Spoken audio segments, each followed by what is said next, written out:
En el periodo que va entre los años 2014 y 2020 saqué varios libros sobre política e historia vitales para entender mi evolución ideológica, incluso como persona. Como muchos sabréis, provengo del espacio político de la izquierda radical y del comunismo más sectario. Esto hizo que, aunque siempre he sido autocrítico, en determinados aspectos me dejara llevar por metodologías y posiciones tótem que nada tienen que ver conmigo ya. No creo en las verdades dogmáticas. Creo en el método de ensayo y error, en la autocrítica y en la búsqueda permanente del conocimiento. Los dogmas de fe irrefutables poco tienen que ver con ninguna pretensión científica. Para mí, el marxismo es algo vivo, creativo, que poco tiene que ver con las estrecheces ideológicas que intentan vendernos los que se han apropiado del monopolio de su uso. La nueva izquierda, incluso la mayor parte de los antiguos partidos comunistas, han abandonado el materialismo dialéctico y la interrelación entre teoría y la práctica para edulcorar la ideología a los intereses de las grandes empresas supranacionales a las que sirven. Han abandonado la lucha de clases y la lucha por la revolución y el socialismo, y lo han sustituido por una serie de dogmas ridículos e idealistas y una defensa de unas supuestas minorías, aunque muchas de ellas inventadas, que para ellos parecen haberse convertido en la nueva vanguardia de la lucha revolucionaria. La visión mesiánica y de destino en la que cayó el movimiento comunista ha evolucionado, o más bien ha degenerado hacia una visión lineal del progreso que nos lleva directamente hacia un precipicio como sociedad. Es necesario echar el freno, volver a reconstruir, aunque no en el sentido que le dan algunos a esta palabra, el marxismo y adaptarlo a las condiciones materiales actuales, dotándonos de nuevo de herramientas para poder llevar a cabo una transformación real de la sociedad, una revolución. El movimiento comunista está muerto, y lo que queda de él será mejor que se disuelva para abrir paso a los que queremos hacer algo nuevo, a los que queremos volver a levantar las banderas rojas de la clase obrera y de la patria y encaminarlas a nuevas y necesarias victorias. Las fuerzas vivas revolucionarias deben enterrar a las viejas, que, aunque se disfracen de modernas, representan la misma esencia reaccionaria de Bernstein, Kautsky y otros tantos. En mi opinión, esta corriente renovadora se debe dar desde posiciones soberanistas y patrióticas. Europa ha cambiado, y pensar que las soluciones para la crisis actual están en copiar fórmulas fracasadas hace más de 100 años es apostar en firme por el fracaso. No hay otro camino para volver a poner al marxismo encima de la mesa política que desde posiciones evolucionadas del comunismo patriótico, síntesis superadora del conflicto nacional que se dio en la Unión Soviética y que posteriormente trascendió sus fronteras. La historia ha demostrado que si la lucha de clases no abraza y se fusiona con el hecho nacional, está destinada al fracaso. En el momento actual de ataque frontal del gran capital contra los trabajadores, no hay mejor herramienta para estos que el Estado y la patria. Mantener posiciones superadas dentro del propio movimiento comunista anteriores a 1917, o posiciones de los primeros años de la Revolución Rusa, es caer en la trampa del capital, que nos quiere desgastados en debates estúpidos, marginados, criminalizados e incluso haciéndoles el juego. Con la letra muerta, los marxistas actuales justifican su defunción y su inutilidad para dar respuesta a los problemas de los trabajadores. Mi objetivo es el contrario. Queremos dar respuesta a los problemas de los trabajadores, no solo de los obreros. Y esto para sumar una mayoría que de verdad tenga capacidad de transformación y lucha. Es necesario articular un partido comunista que convierta los problemas candentes de los trabajadores, del movimiento político, en propuestas políticas concretas y en parte de la propia ideología. Esto es lo que hizo Lenin en Rusia, siendo tachado de hereje por los que entonces representaban la ortodoxia del marxismo, como Karl Kautsky, amigo de Engels, seguidor de la teoría de Marx y principal referente marxista en aquellos años. Parece ser que tanto el análisis concreto de la situación concreta como que el marxismo es una guía para la interpretación y la transformación de la sociedad en constante evolución son cuestiones que tanto Kautsky en su día como ahora estos marxistas actuales se les ha olvidado. Prefieren ser los garantes de una ortodoxia que no tiene nada que ver con el marxismo ni con lo revolucionario. Los cambios que han introducido en su estricta e inflexible teoría solo han revisionado el marxismo quitándole toda esencia revolucionaria y adaptándolo para que sea aceptable por el sistema capitalista. Algunos de estos lumbreras creen que por usar lenguaje y términos de otros siglos son más revolucionarios, pero solo espantan a la gente. ¿De qué sirve repetir 80 veces insurrección obrera, dictadura del proletariado, proletario o sovjós si luego no vas a hacer nada? Así no vas a llegar a nadie y solo haces política de nicho, uno que además es cada vez más pequeño, por cierto. Por no saber, no saben ni interpretar los textos clásicos con su contexto, cayendo en el presentismo y en la extrapolación mecánica de forma constante.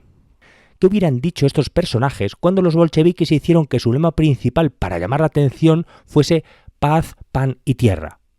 Pues sin duda habrían dicho que eran unos vendidos, pero la diferencia entre ellos y los bolcheviques es que estos últimos pretendían ser útiles a los trabajadores y los otros, los primeros, aunque ni lo sepan, solo son útiles a quien dicen combatir, a ese gran capital al que realmente sirven. No quiero alargarme en exceso, pero necesitaba dejar claras y públicas mis intenciones. No he renegado jamás del marxismo. Del oficial sí, por supuesto, pero no de mi visión e interpretación del marxismo. No hay otro camino para salvar a la patria y a los trabajadores que la revolución. No hay otro camino que el de la lucha obrera enconada y una defensa firme del patriotismo. Por eso aposté por el patriotismo revolucionario y por fundar el Frente Obrero, y aunque públicamente me dedique a otras cosas por necesidades colectivas, por el bien común, no significa que renuncie a mi esencia. Por supuesto que no. Fui, soy y seré un comunista patriota. He dedicado mi vida a ello. Es verdad que he evolucionado, pero precisamente porque mantengo esa esencia revolucionaria y porque creo que debe de propagarse en la sociedad, inicié este proceso que empezó siendo muy personal, pero que ha involucrado a mucha más gente, hasta el punto de que en Reconstrucción Comunista estamos en pleno proceso de refundación a todos los niveles. Es necesario adaptarse a las nuevas condiciones materiales, por la clase obrera y por nuestra patria. Recibiremos muchísimas críticas, y ya las hemos recibido de hecho, pero es porque los que estamos vivos, los que somos relevantes, somos nosotros. Representamos un peligro claro para todos los vividores y los miembros de esa secta que se hace llamar izquierda. Algunos estaréis pensando qué tiene que ver todo esto que está relatando con los libros de los que he hablado en las primeras líneas. Pues todo, porque en esos libros caigo en algunos errores metodológicos debido al sectarismo que tenía en aquellos años y a mi visión dogmática y mesiánica del marxismo en aquellos tiempos. Pensaréis que ¿para qué mantengo esos libros entonces y no los tiro a la basura directamente? Pues la verdad es que es lo que pensaba hacer, pero debido a presiones de los que me rodean e incluso de mis lectores habituales, que me escucharon aterrados cuando lo anuncié, he decidido hacerles caso por un solo motivo. Aunque hay cosas que han cambiado en mi forma de pensar, muchas otras no, y además se puede apreciar en estas obras mi evolución, incluso por qué evolucioné. Voy a tratar por encima algunas cuestiones que creo que son importantes en mi evolución. Aunque hay más aspectos, la cuestión nacional es clave para entender mi cambio. Quiero resaltar que no apoyo para España el derecho de autodeterminación ni el federalismo. Ambas posiciones eran fruto de la herencia política que arrastrábamos. Nosotros defendemos la unidad de la nación y nos atrae un proceso político que conlleve a que las distintas regiones de España tengan los mismos derechos, que sean simétricas, tendiendo a que determinadas competencias vuelvan a ser centrales. Defiendo el legado histórico-cultural de España, abandonando toda tendencia nihilista en la que he podido caer junto al marxismo a lo largo de toda su historia. Apuesto por abrazar lo nacional, renegando de la posición del internacionalismo proletario nihilista, cosmopolita y antinacional. Creo que hay que tener solidaridad con los pueblos del mundo, pero primero tenemos que vertebrar y tener garantizados los derechos en nuestro propio país. Otro asunto es el patriarcado, que no existe en España. No hay un sistema socioeconómico que privilegie al hombre por encima de la mujer por el mero hecho de serlo. De hecho, hay leyes que discriminan al hombre. El movimiento feminista es un lastre. Su ideología es un dogma de fe al servicio del sistema que no promueve la igualdad. Ha sido una punta de lanza para destruir la sociedad occidental, la familia y la natalidad. Apuesto por la igualdad, pero no por un movimiento que se basa en presupuestos falsos y que solo busca mantener la dominación actual. Otro punto importante es que no creo en la izquierda y la derecha, ni en recuperar la vieja izquierda. Nosotros somos revolucionarios. No participaremos de un falso enfrentamiento, de una dicotomía muerta que solo busca tener entretenida a la gente y que aleja de la verdadera lucha por la transformación de la sociedad. Nosotros defendemos posiciones de clase y patrióticas, no participamos de falsos circos.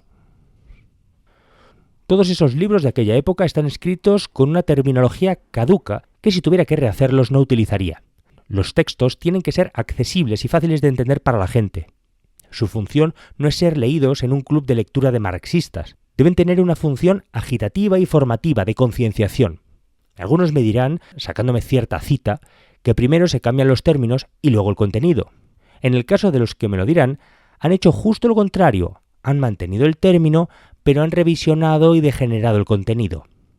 Para mí, lo importante es mantener la esencia revolucionaria y la utilidad para favorecer el cambio.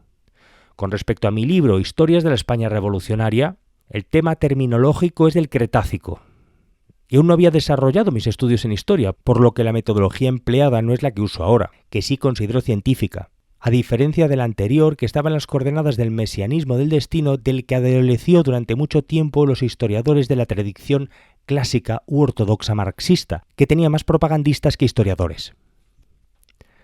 En cuanto a otro libro, el Manual de Introducción al Comunismo adolece de los mismos problemas terminológicos.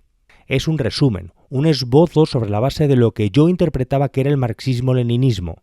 Como tal, sigue siendo útil, aunque muchas cuestiones del apartado del materialismo histórico adolecen de las posiciones desde mi punto de vista actual erróneas que ya he relatado con anterioridad. Hay más cuestiones que podría desarrollar, pero creo que la esencia de lo que quería compartir ya está recogida en este prólogo. En estos libros se puede apreciar mi proceso de evolución y de ruptura con el ámbito político e ideológico del que provenía. Son un buen puente para comprender los proyectos por los que apostamos ahora, su esencia y su proyección. Si alguien quiere ver resumidas mis posiciones más actuales, les recomiendo que lean ¿Por qué el obrero vota a la derecha? A pesar del título que me impusieron en la editorial, es un ensayo sobre mi pensamiento actual y los problemas que tenemos en la actualidad. Patria y Revolución. Roberto Vaquero.